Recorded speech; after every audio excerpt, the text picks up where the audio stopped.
Here's the play! The snap set to Crawley. And a very good run here. A flag thrown. And he's going to run in for the touchdown. Touchdown, Stevenson. By Christopher Thorndike. That concussion is not in. Christopher Thorndike. But a flag was thrown on the field before the touchdown, and we'll see if these 6 points stay on the board or not. As the referees discuss where the flag was on the play, but nonetheless a great run by Christopher Thorndike if the touchdown counts.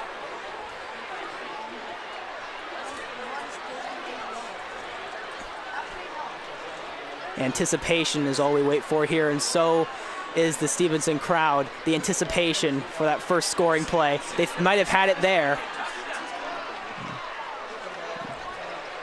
Sideline is hopeful for this to stay a touchdown. An extended conversation in the referee circle right now.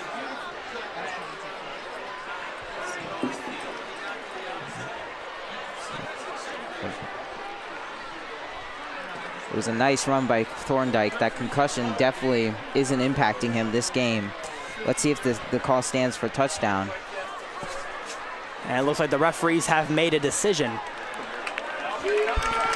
And that flag seems to stand as they are walking back, and the touchdown will not count. Stevenson will have to find another way to get a touchdown as the drive continues. You can definitely tell that the Stevenson fans are not happy about that call. They really wanted that first touchdown of the game.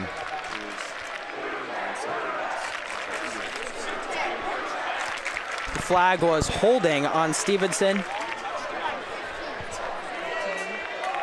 No, that was sideline interference. Pardon me. That was a very unfortunate terms of events for Stevenson. This ball, sideline interference and holding, as a matter of fact, because this ball is going all the way back to the 35. And all that work that Stevenson did to get down the field, being hurt by penalties. Before we start, look at this mascot. This mascot looks miserable. This mascot looks like it just saw one of my calls. Hello, football fans. Ryan here. Who wants to get technical? Because in this video, we are going to get very technical. But don't worry, it's going to lead somewhere, so bear with me. We have a run and a hold. Now, I've looked at this play a bunch of times, and I can't see a hold. I'm not saying there wasn't a hold. I'm just saying I can't see it in the video. It doesn't really matter though, because this video is not about holding. This video is about this action. The wing runs into a camera person standing next to the sideline. The wing slows down, runs into a camera person, moves the shutterbug aside, throws a flag, and continues. I don't know how you can throw a flag on this diminutive thing. So precious. Not only that, but I bet the coach is still yelling at them. At one point, the coach was like this, and then 2 flags later, the coach was like this. The crew conferences, and then the white hat signals a hold on the offense, as well as unintentional contact with a game official in the restricted area. That's not the exact signal for that foul, but I'm going to assume this was the foul they called. I know this is all based on an assumption, but I think it's the wrong foul. I'm not necessarily saying there wasn't a foul, but I don't think there was a foul for unintentional contact with a game official in the restricted area. That foul is Rule 9, Section 4, Article 8.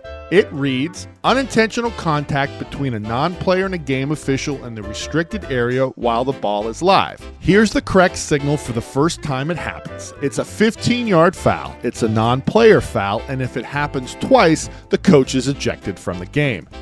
Now let's go to Rule 2, Section 32, Article 10 for a definition of non-player. A non-player is a coach, athletic trainer, other attendant, a substitute, or a replaced player who does not participate by touching the ball, hindering an opponent, or influencing the play.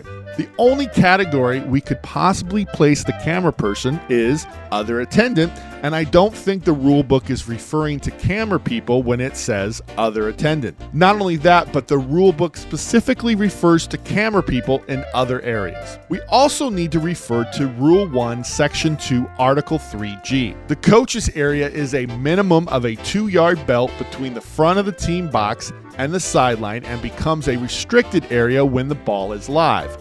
The action in question takes place at the 15-yard line. I know states have the option of extending the team box, but since we don't see any players near the camera operator, I'm just going to assume the team box has not been extended, so this action does not take place in the restricted area. The rules I've cited seem to back up my contention that this is not unintentional contact with a game official in the restricted area. And it makes sense. I mean, how can a coach control people outside the team box? People who may not even be affiliated with his team, much less his school. I know it's far-fetched, but how do we know this photographer's affiliation? Maybe they are from the opposition and did this on purpose. Plus, you couple this foul with the hold and you have a 25-yard penalty. That's a drive killer. Now, I totally understand if you say this is so severe a flag must be thrown, and I understand if you say, hey, it's just bad luck, because had the hold not been called, the touchdown would have counted and the penalty enforced on either the try or the ensuing kickoff, which would have made it far less severe. I get all that. Or maybe you say, okay, this isn't technically unintentional contact with a game official in the restricted area, but I'm still throwing an unsportsmanlike on the home team for not clearing the sideline. That's fine too, although I don't quite know the rule you would use to justify enforcing the penalty unless you use something like Rule 9, Section 9, Article 1. If you look at the penalty summary on page 95, you'll see a penalty called illegal personal contact outside the restricted area. It's a 15-yard penalty and its rule reference is 943. But there's no mention of anything remotely close to what we're talking about in that rule. So I don't think this is the rule for when you run into a photographer. I think this rule is for when you run into a coach at the 20-yard line or something like that. If I'm wrong, please let me know in the comments section below. Two more things. How this crew handled the situation was effective. Here's the sideline a few minutes later. No one is there. It's a ghost town. There are fewer people on this part of the sidelines than are waiting to buy New England Patriots tickets.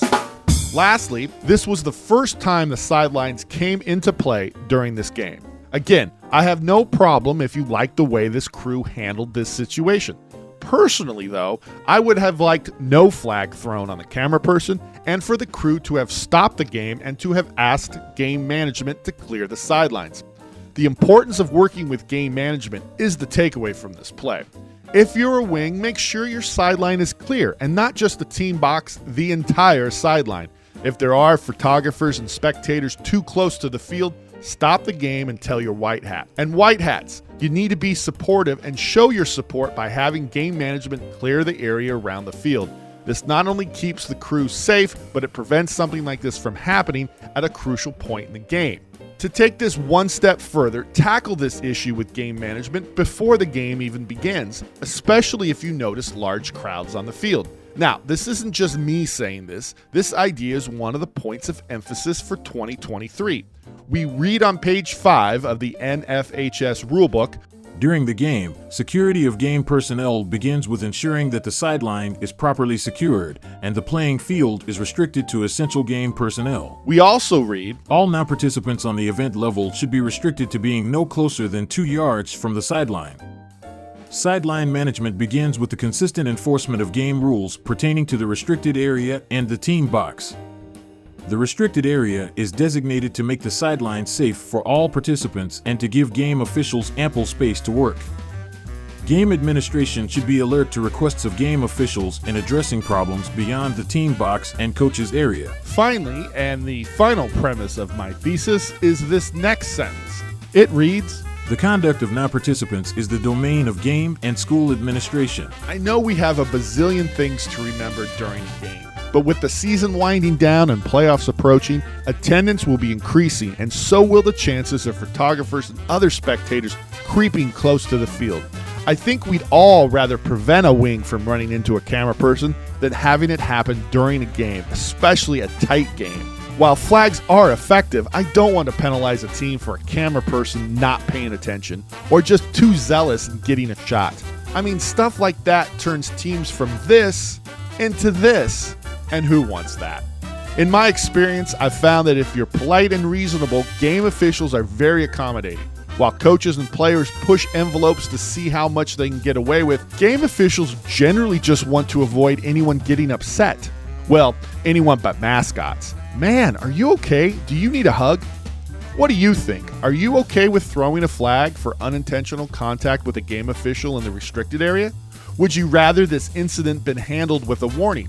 How do you deal with crowded sidelines? How can we make this mascot go from this to this? Please put your wisdom, insights, and experience in the comments section below. If you've gotten something out of this video, and we sure hope you did, please like and subscribe. Now, if you'll excuse me, I must kick a camera person out of the studio. Their gobo is in my way. Hey you, shoo, yeah, get out of here, photographer, go on, get out of here, and take your gobo with you. If you're already a high school football official, have a great season. If you're not a high school football official, now is the perfect time to become one. Contact the Evergreen Football Officials Association and we'll help you make it happen. Until next time, we're the EFOA, making good officials better.